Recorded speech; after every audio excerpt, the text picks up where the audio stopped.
बुंनानै दानो नोंनि न' खाथियाव मोनबाय नों मोनाखिसै दानो थगायखाबायब्ला दानो थगायखाबायब्ला आरो द्वितीय सरकार फैबावब्ला आरो बेबादिनो जोंखौ थगायबाय खामानि मावालाबोनो 100 दिननि हाजिराया जब कार्ड गोनांफ्रा मोनखायो UPPL नि BJP नि सोरनावबा 1.5 लाख सोरनावबा 1,80,000 सोरनावबा 1,70,000 मा खामानि मावदों मा प्रग्रेस मावदों बे बिफां लाइफां गायनायनि नामाव दा नैबे रोखोम जोंनि गेजेराव दिनै बे NDA मोनसे सरकारनि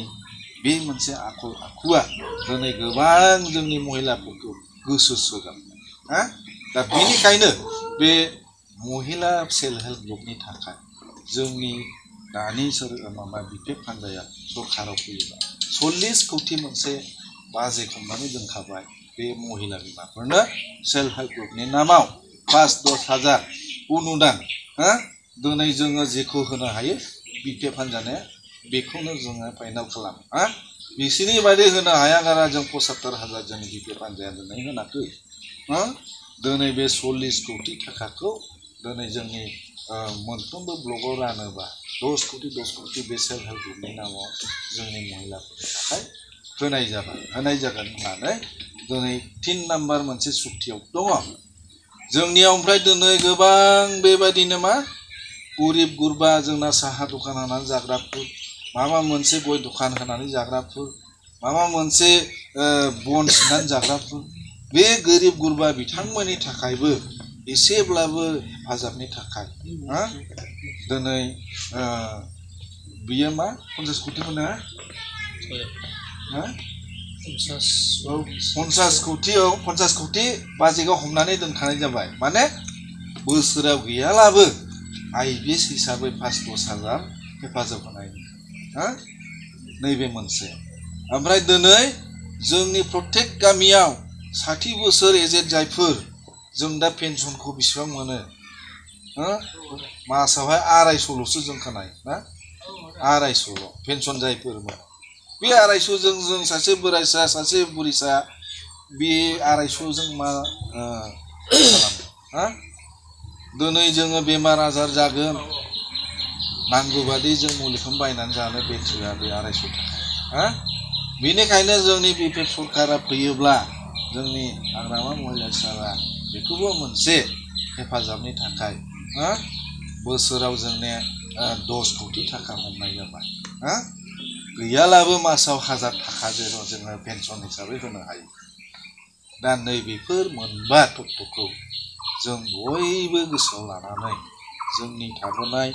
बिपरित जायफोर BJPआव दङ जायफोर UPPLआव दङ गोदो बिदि होनदोंमोन नों मोनदोंना मोनाखै बाला नोखि UPPLनि जानानै जों दिनै एसे गाबोन एसे दा गोदो बिदि बुंनानै दानो नोंनि न' खाथियाव मोनबाय नों मोनाखिसै दानो थगायखाबायब्ला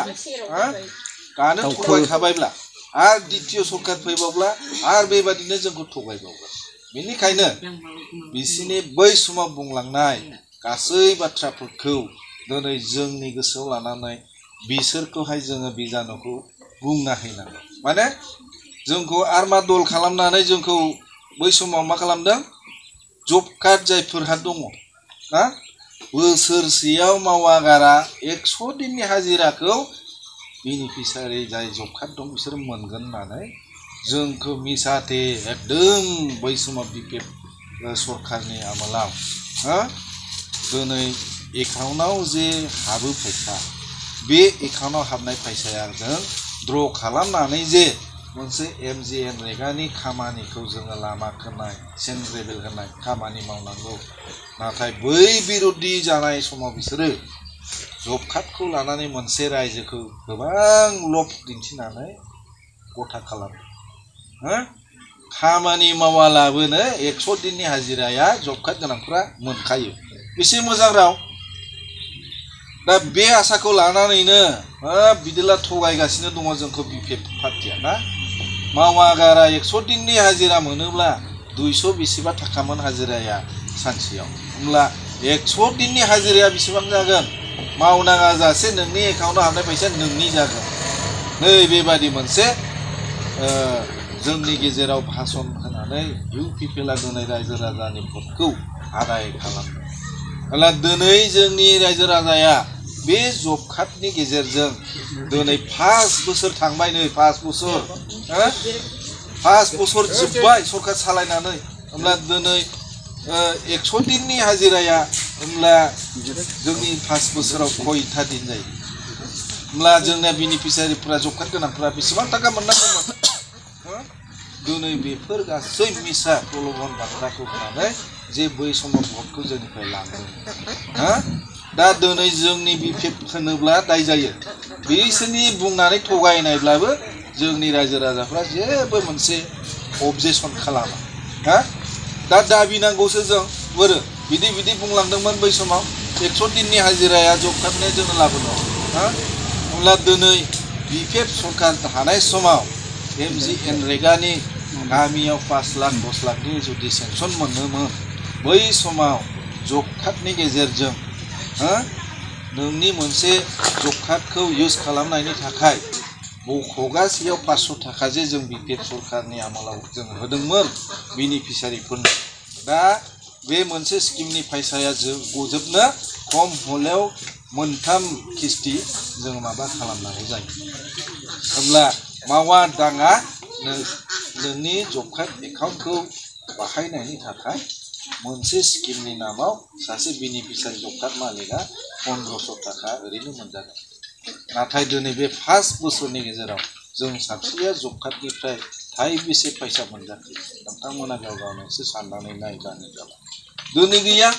मोनसेबो गामियाव MGNREGAनि खामानियानो गैया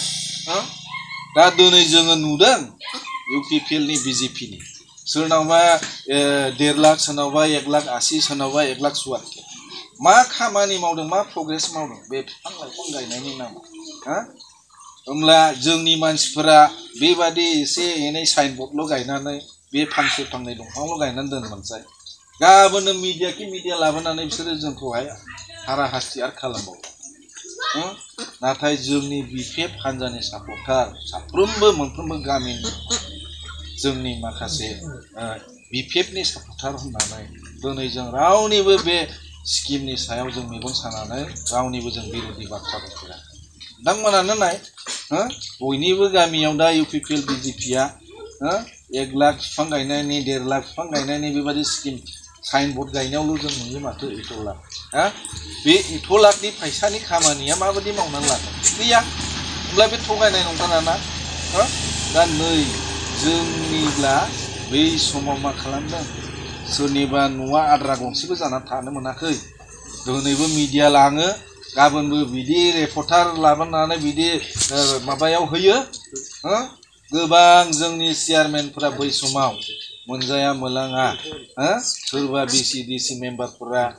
थगायनानै खामानिया मावफुंना होनो हायाखै थाङै थुङै चेयारमेन बिथांमोना बेबादि न'फोरखौ एकदम लुफुंनानै होनायाव गोबां जोंनि चेयारमेनफोरा बै समाव थाखा खहा जादों थ' बाथ्राया बेबादि दा बर्थमान जोंनि BPF सरकारानो नोंथांमोननि अनुभब खालामनाया जुदि सरकार दागोनब्ला दा जोंनि कुइसना बेनो जे UPPL हिसाबैथ' एबार भटआ नोंथांमोना सिन्था खालामबानो जाबाय दिनै जोंनि जमदुवार हिसाबै चेलेन्जआनो जोंना मा जागोन BJPजों BPFजों जोंनि इलेक्सना चेलेन्ज कन्टेस्ट जागोन दा बेनिखायनो जों बयबो BJPआ जाबाय मोनसे नेसनेल पार्टी जों बेनिखायनो दिनै नेसनेल पार्टीखौ नोंथाङानो बुजिनानै जुदि नेसनेल पार्टीजों सापर्ट जायोब्ला नोंथाङानो सासे साननो हनो गोरों व्यक्ति जानानै BJPनो जों जायगा होयोब्ला बे गासै भुला बे गोरोन्थिया दा बेनिखायनो आं गोबां बाथ्रा बुंनो हाथायाखै दा बे